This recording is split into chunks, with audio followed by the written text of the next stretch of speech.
আসসালামু আলাইকুম। সবাইকে আবারও শুভেচ্ছা জানাচ্ছি আমার আজকের পর্বে। আশা করি সবাই ভালো আছেন। আজকে আমি আপনাদেরকে তৈরি করে দেখাবো রমজানের স্পেশাল রেসিপি। আশা করি আমার রেসিপি আপনাদের সবার ভালো লাগবে। তো ভালো লাগলে একটা লাইক দিবেন, সবার সাথে শেয়ার করবেন আর সাবস্ক্রাইব করে আমার পাশে থাকবেন। আমি আজকে আপনাদেরকে ২ টা রেসিপি তৈরি করে দেখাবো এক ভিডিওতে। তো আপনারা আমার সাথেই থাকেন। তো আমি রেসিপিগুলা তৈরি করার জন্য চুলায় একটা প্যান দিয়ে এতে আমি দিয়ে দিয়েছি ২ টেবিল চামচ পরিমাণ সয়াবিন তেল।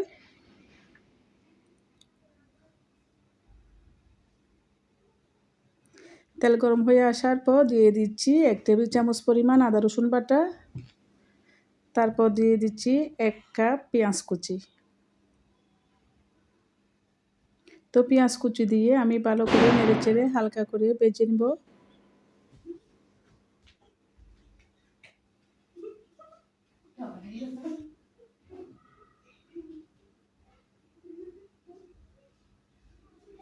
ভেজে নেওয়ার পর এখানে দিয়ে দিচ্ছি বাঁধাকপি। এখানে প্রায় আধা কেজির মতো হবে বাঁধাকপি আমি ভালো করে কুচি করে নিয়েছি। তারপর হবে ২৫০ গ্রামের মতো গাজর কুচি। গাজরগুলো আমি গ্রেট করে নিয়েছি।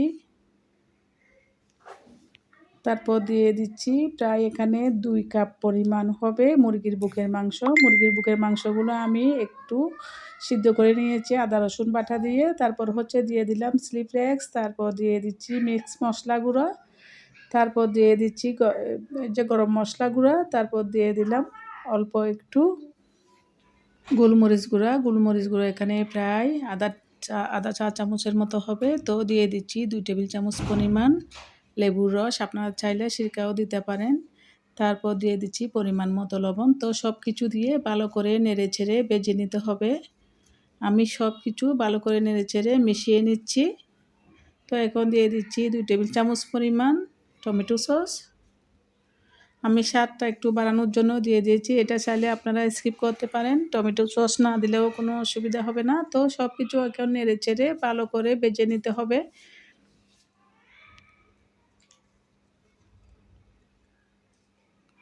আমি ৩-৪ মিনিটের মতো ভেজে নিয়েছি। তারপর দিয়ে দিচ্ছি ধনিয়া পাতা কুচি। আমি ১ কাপ পরিমাণ ধনিয়া পাতা কুচি দিয়েছি, একটু বেশি করে দিয়েছি। তো ধনিয়া পাতা কুচি দিয়ে ভালো করে নেড়েচেড়ে মিশিয়ে নিতে হবে।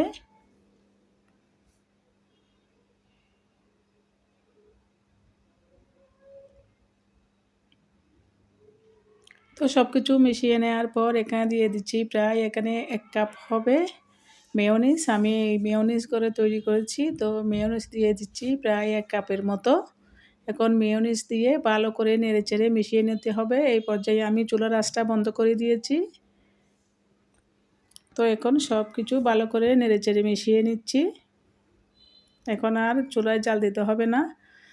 তো আমি চুলার জালটা বন্ধ করে তারপর সব কিছু মিশিয়ে নিলাম। এখন আমি চলে আসলাম নাস্তাগুলা তৈরি করার জন্য। আমি একটা প্লেটে যে পুরগুলা ঠান্ডা করে একটা প্লেটে নিয়েছি। তারপর নিয়েছি একটা ব্রেড এইভাবে একটা বেলুনি দিয়ে একটু বেলে নিতে হবে ভালো করে। তো আমি একটা কাঁটার দিয়ে কেটে নিচ্ছি। আপনারা যে কোনো কাঁটার দিয়ে কেটে নিতে পারেন। আমি আগে অলরেডি অনেকগুলা কেটে রেখে দিয়েছি। এই নাস্তাগুলা তৈরি করা একদম সহজ।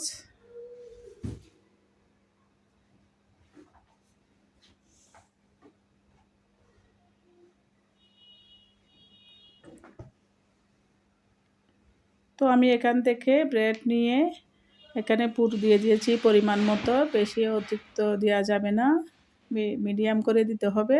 বেশি দিলে যে ব্রেডটা ফেটে যাবে, সেজন্য আমি অল্প কিছু পুর দিয়ে তারপর একটু চারপাশে পানি লাগিয়ে নিচ্ছি, যাতে একটার সাথে আরেকটা জোড়া লেগে যায়। তো আমি উপরে যে ব্রেডটা দিব সেটাতেও একটু পানি লাগিয়ে নিচ্ছি চারপাশে। এখন আমি উপরে দিয়ে একটু হালকা করে চেপে দিয়েছি, চারপাশটা একদম চেপে চেপে যে মুখটা বন্ধ করে দিতে হবে, যাতে পুরগুলা বের হয়ে না যায়। আপনারা অবশ্যই দেখে বুঝতে পারছেন আমি কিভাবে নাস্তাটা তৈরি করতেছি। তো আমি এইভাবে একটা নাস্তা তৈরি করে একটা প্লেটে রেখে দিব। আমি আপনাদের সুবিধার জন্য আরেকটা তৈরি করে দেখাচ্ছি। এই নাস্তাগুলো তৈরি করা একদমই সহজ। তো আবারও একটা ব্রেডের মাঝখানে আমি পুর দিয়ে তারপর হচ্ছে চারপাশে পানি দিয়ে আমি আরেকটা ব্রেড উপরে দিয়ে ভালো করে চেপে দিচ্ছি যাতে পুরগুলা বের হয়ে না যায়। তো এই যে আমি একে একে সবগুলো নাস্তা তৈরি করে ফেলেছি।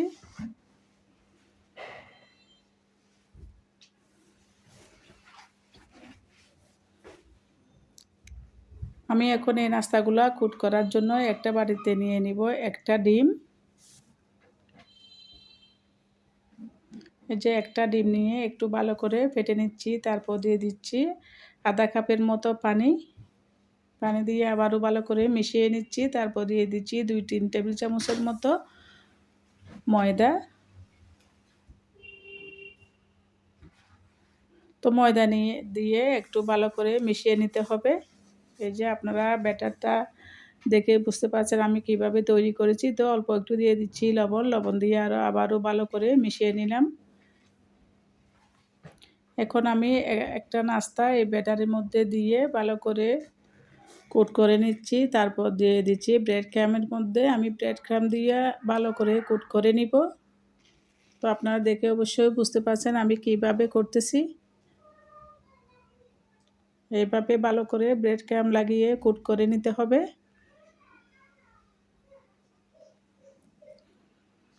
যে কোট করে আমি একটা প্লেটে নিয়ে নিচ্ছি।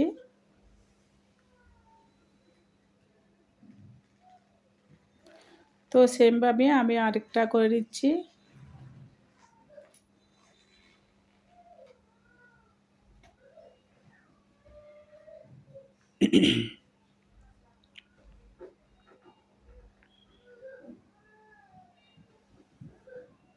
তো আমি সেমভাবে সবগুলো নাস্তা এভাবে কোট করে নিয়েছি, দেখে বুঝতে পারছেন। নাস্তাগুলো দেখতে কিন্তু অনেক সুন্দরই হয়েছে, খেতেও অনেক মজা। তো আমি এই নাস্তাগুলো তৈরি করে ফেললাম। এই যে তৈরি হয়ে গেল আমার ব্রেড দিয়ে ইফতারের রেসিপি। তো এখন চলে যাচ্ছি আরেকটা রেসিপি তৈরি করার জন্য। আমি এখানে নিয়ে নিচ্ছি আলু, সিদ্ধ করা আলু এখানে প্রায় 2 কাপের মতো হবে।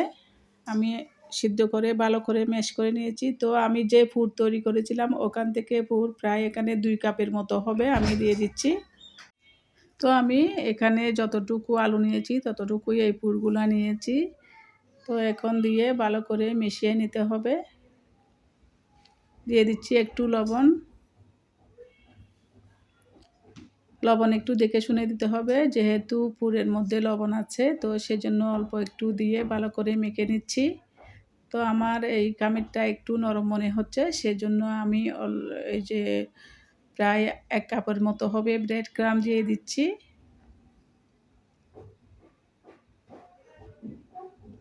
ব্রেড ক্রাম্ব দিয়ে ভালো করে মেখে নিতে হবে এই খামিরগুলা।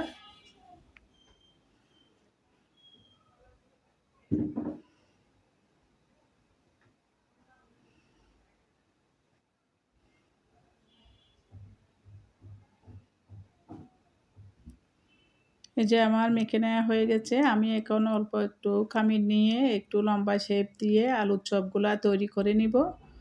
তো আমি এখানে 2 ভাবে আলুর চপ তৈরি করে নিব। এভাবে লম্বা শেপ দিয়ে আমি প্রথমে ময়দার মধ্যে রেখেছি। ময়দা দিয়ে একটু কোট করে তারপর হচ্ছে আমি আগে যে ডিম আর ময়দা দিয়ে আমি একটা ব্যাটার তৈরি করেছিলাম ওইটার মধ্যে আমি একটু কোট করে তারপর হচ্ছে ব্রেড ক্রাম্বের মধ্যে দিয়ে দিচ্ছি। ব্রেড ক্রাম্ব দিয়ে আবারও ভালো করে কোট করে নিতে হবে। তো এভাবে আমি সেম প্রসেসে সবগুলা করে নিয়েছি। তো আমি আরও কিছু গোল শেপ দিয়ে করেছি। তো গোল শেপ দিয়ে যেগুলো করেছি সেগুলো আমি সেমভাবে আমি কোট করে নিব। আপনারা অবশ্যই দেখে বুঝতে পারছেন, এখানে বলার কিছু নেই। তো আমি সেম প্রসেসে সবগুলা আলুর চপ এভাবে কোট করে নিয়েছি। এই যে তৈরি হয়ে গেল আমার 2টা নাস্তা রমজানের স্পেশাল রেসিপি। তো আমি এভাবে তৈরি করে আমি ফ্রিজে রেখে দিয়েছিলাম। এভাবে একটু শক্ত হয়ে এলে আমি এরপর মানে নাস্তাগুলা নিয়ে তারপর হচ্ছে একটা বক্সে রেখে দিব। আমি প্রথমে ব্রেড দিয়ে যে নাস্তাগুলা তৈরি করেছি সেই নাস্তাগুলো একটা বক্সে রেখে দিচ্ছি। আপনারা চাইলে জিপলক প্যাকেটেও নিতে পারেন। তো এভাবে আপনারা ফ্রিজে রেখে পুরো রমজান মাস খেতে পারেন। এখন আমি সেম প্রসেসে আলুর চপগুলোও নিয়ে নিচ্ছি। আমি আলাদা আলাদা করে নিয়ে নিচ্ছি যাতে সুবিধা হয়।